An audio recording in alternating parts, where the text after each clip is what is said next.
I'm Harold. Um, Today I finished up the mystery project, and so you get to see what that is.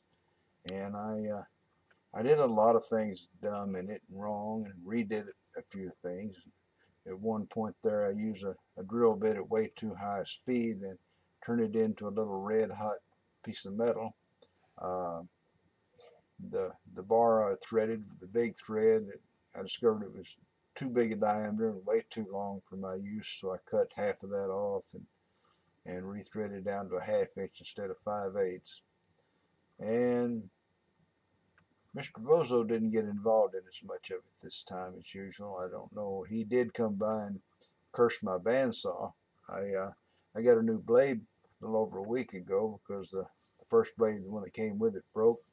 And the one I got a little over a week ago, it broke too. So I'm on the third one. Uh, they're horror freight blades, but I've got some bimetal blades ordered, so maybe I'll get down to the way things used to be. Back when they used my bandsaw a whole lot, which was the homemade looking one, I could run a blade, all summer long, and before I got it dulled down. And they never did break. So I guess that's that. I was uh, I was watching Keith Rucker video a while ago, and Keith, he's got that personality that you can't help but just like the guy. And he was talking about the mess up he made on his foundry there, and I pretty much did the same thing back in the '70s. I decided to make a foundry, and I got out in the garage with a big old 5-gallon bucket of goop, and I worked and worked on it. And when I got through, it was total failure. But that's when I just purchased a ready-made foundry. Uh, Keith was worrying about, being inconsistent, getting videos out and such. So he was going to make sure he got one up on Friday and maybe something during the week. And me, I'm probably going a little on the opposite of that thing. I've been putting up a video every Wednesday and sometimes an odd one here and there. And I'm not really crazy about having a deadline. It's almost like having a job, and I don't want a job. I'm old, I'm retired. I want to just do what I want to do when I do it. So I may not worry too much about making sure that I have one on a Wednesday. There may be one on a Monday. There may be another one on a Friday, and then the next week there might not be any. But I'm getting away from the idea of having one up every Wednesday. That's like I say, it's just too much like a job. Since this is the end of the mystery, tool project, you'll get to see what it's good for, and you can make your own mind up on that. Before we get into that, though, I was thinking about, have you guys noticed how the weathermen and the news people, just news people in general, they get really frantic. They get a little piece of news, some guy over 3 counties stubbed his toe, and you get to hear about it all day long, and tomorrow you get to hear from somebody that knows somebody that heard it happened, and so on, and they go into a frenzy. Well, right now we got a little tropical storm out in the Gulf, and it's not really going to directly hit Houston, but yesterday, oh, on my channel I watched, they were predicting maybe as much as a foot of rain and all kind of things, and everybody got excited, and summer schools were canceled and all that sort of stuff. And that's all that's been on the television for 2 days at least now, or a day and a half. And they're just, whatever little bit of news, they'll just worry it to death and examine the thing from 80 different angles. I can see, every 2 or 3 hours a little update on a storm, but if you're not in the middle of it, well, you're not going to be that concerned. Here it was this morning. I went downtown to see another eye doctor, and supposedly I was going to have to swim down there. Well, I didn't find anything other than just wet streets, going down and coming back. It drizzled on me a bit, and it's been raining off and on all day. But this is Houston, saying that raining or something or about to flood is kind of like telling somebody there's sand in the Sahara Desert. It's, yeah, so what is it's this is Houston. Uh, Although we did have a drought for a couple of years back, it I guess broke last summer, and it's one thing I do mean to bring up. They had lots of people praying for rain all over the place, and I'd like to ask you guys to stop now, if you would, because I like a couple of dry days this summer. My favorite activity this Sunday was the Steel Challenge. Got rained out, and I'm hoping the next one, even if it's hotter than where, at least it'll be there and not rained out. So, up West Texas, when you go west in Texas, it gets drier and drier. You get to New Mexico and it's drier, and you go right on to California where it's even drier still, all the way to the Pacific Ocean, I guess. And north part of Texas is pretty dry, but down here in the south part, it's normally rainy and wet, and we've had enough rain right now for a couple of months. All the lakes are full. Lake Houston's full. Lake Conroe's full. They're opening the floodgates and flooding people downstream and stuff. That's enough rain. Cut it. We had it. It's enough. All right. So let's get on with the video here, the mystery tool. At least you get to find out what it is. Oh, I forgot my little story for the day. When I was a young guy, I lived in this garage apartment out in the big city of Lomax, which probably had 300 or 400 population or something. It's been absorbed by the big city of LaPorte now, but back then that's where we lived, and I was working in the wont-to-be evil polluting plastics plant. It was too small and manual labor to do much polluting. But anyway, out there I had noticed a couple of Siamese cats. They were all dirty and all that sort of thing. And so the wife was talking about, well, she would like to have a Siamese cat, and she, how guys are about little blonde cuties, oh, you want one, I'll get one. So a couple of days later, I'm walking in my car, I got my lunchbox, which is your standard, about that long, tall lunchbox made out of metal. And I'm walking toward the car, and I see one of them there, and they're relatively sort of tame, so I put the lunchbox over my left hand, and I lure the cat up, and I pet it a couple times, and I grab it by the back, stuff it up against me, where I can get it, get a good grip on it until I can get to the car, where I figured on throwing it in the car. Well, holding that cat down like that gave it a whole lot of traction, and it started to climb my face, and it got its claws hung in my lip. It couldn't get loose from my lip, and I'm hollering and beating the cat with a lunch bucket. And when I finally got through, my blood dripping down from my lip, and I look around, and there's several of the guys that I work with. They're standing there watching this, and some of them are trying not to laugh, and it was. I gave up on the Siamese cat. I went and got her aboard. Well, we got the lathe oiled up, and as Mr. Pete would say, we're starting another day. And I'll drill and tap the inside of this little bugger.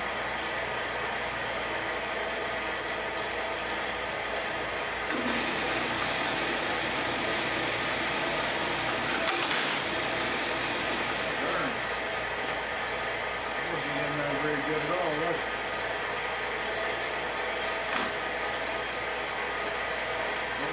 Slow this thing down. What got me the last time I had a problem with going too fast.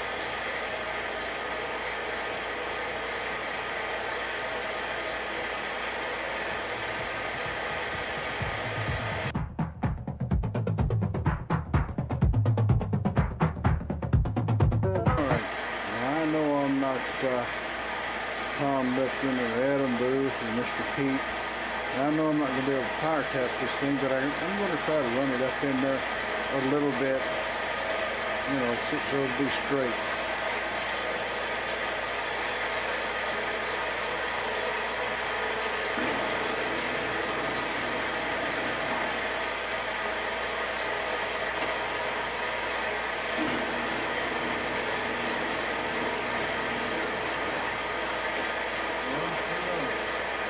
Maybe I can.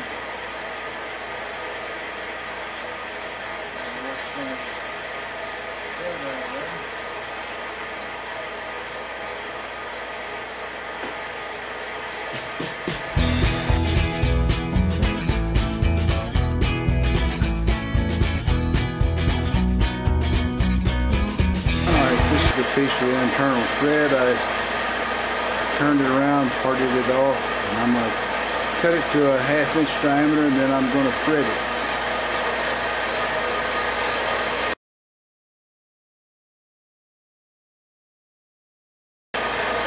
You've seen me thread stuff before, so we'll just thread it off camera. Got to put a hole in this bracket because I'm going to use it as a hinge. I didn't really measure it to be sure it was dead center. I just kind of eyeballed it and made a hole. We'll get a 1/4 inch bit to finish that up.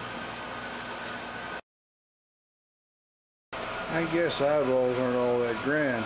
That didn't turn out too good. Of course, I guess if I put the pressure that way, it'd be alright, but darn. I guess next time I'll measure. I may even make another one. What the heck. Well, I power tapped that last piece and nothing blew up, so let's try it again.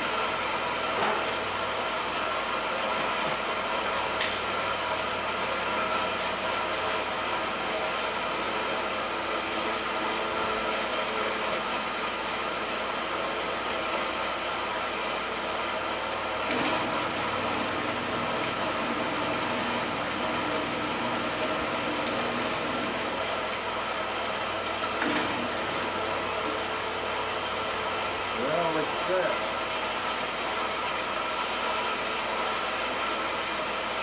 I don't think that was in there. Don't all that well.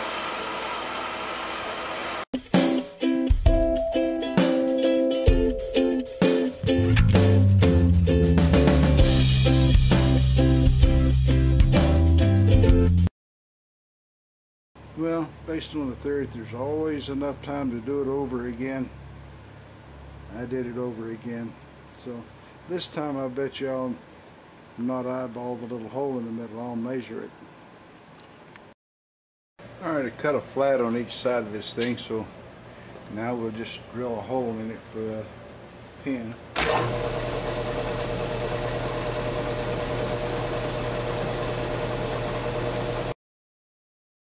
I wish I'd had the camera on just then. Well, I guess I'm running it just a little too fast for this drill bit. I went way down in there and I come out and the tip was glowing red, even though I was spraying lubricant on it.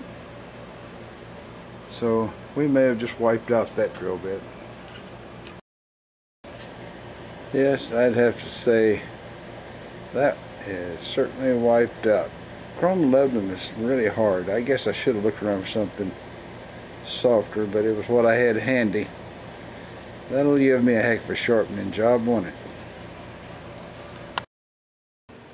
We've got to make some linkage for this thing, so I've got to cut some small pieces and drill holes in them.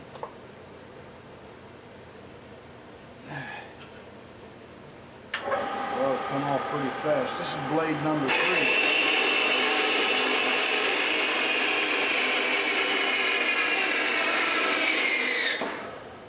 So far I've had 2 blades break on this thing.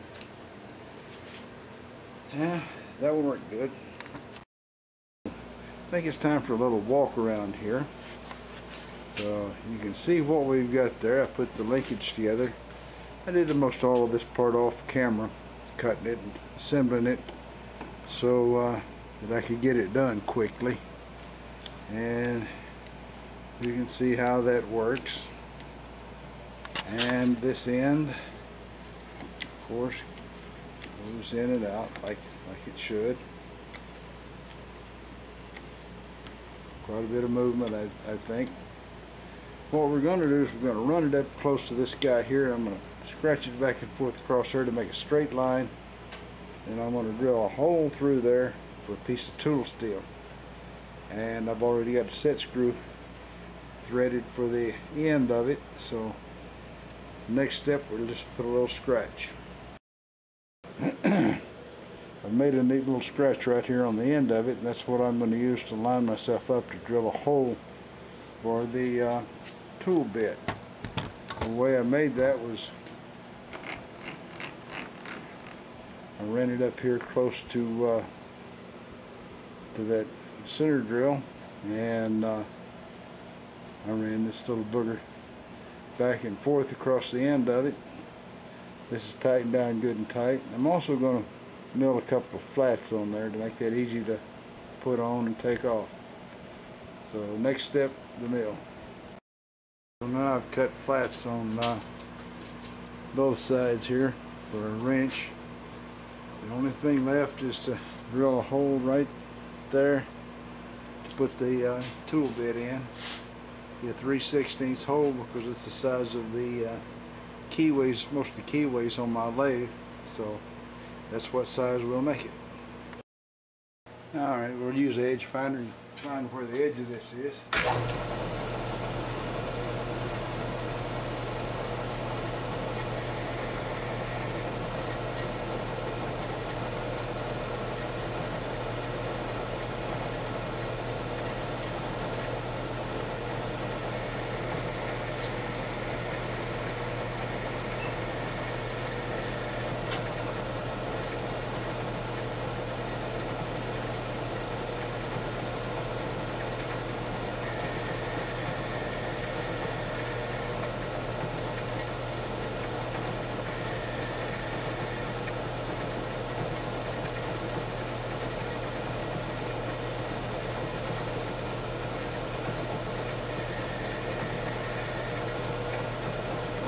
That's the same every time, so now we can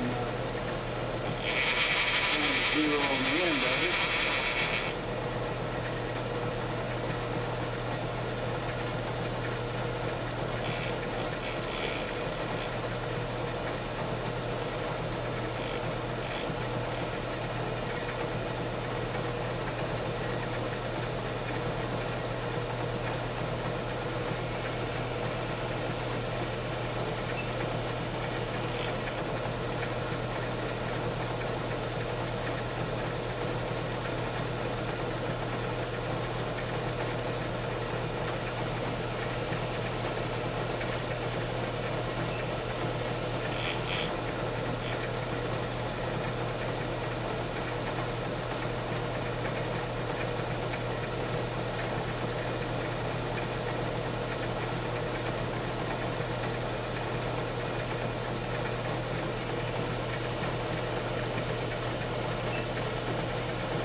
That's got to be it. We'll set up now to drill a hole. Alright, this ought to be as dead on center as I can get. And we'll come down a 1/4 inch from the end to make the hole. So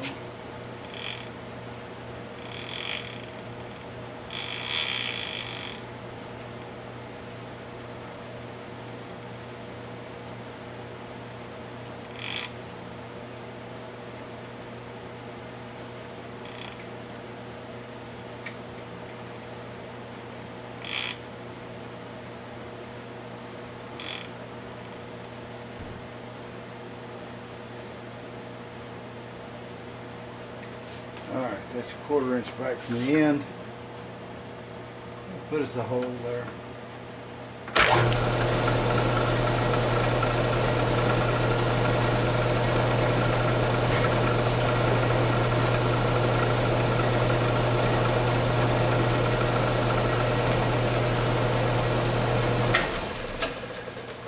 Alright. Now we need a little drill bit to get the job rolling. Be back in a second. Alright, little drill bit.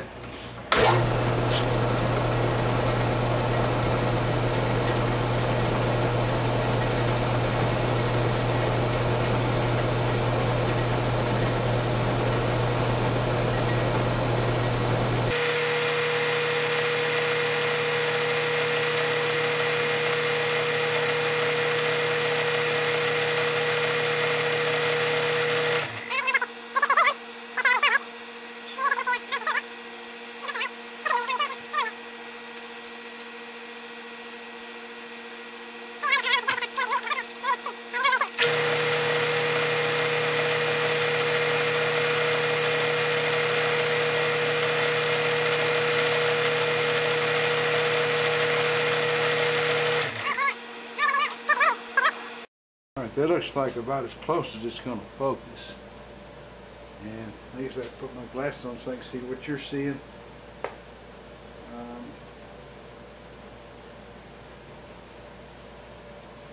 Well, I don't know if you can see the slot or not, but what it's doing is it's cutting a slot through there. Now, ordinarily, if this thing were cutting a pulley, the tool would be going up inside the spindle there a little bit. Instead it's bottoming out on the chuck, but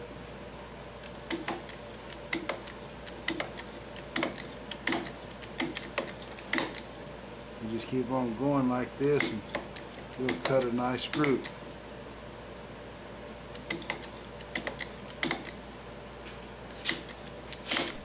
I've been working on this video all afternoon.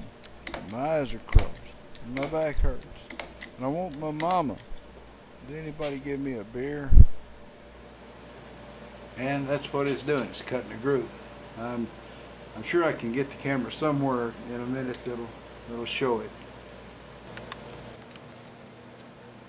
Okay, that's about as good as it'll zoom in. But as you can see, it's cutting a keyway, and I don't have the tool ground flat on the end, so it's cutting kind of a lopsided keyway. I didn't feel like grinding one flat right this minute, but the fact that it's cutting that nice straight groove right there is proof that once I grind the end of that little tool bit straight across, it'll cut a nice straight through 3/16 keyway, and that's the Redneck's brooch. Thanks for watching, and please feel free to subscribe and hit the like button. Thank you for watching.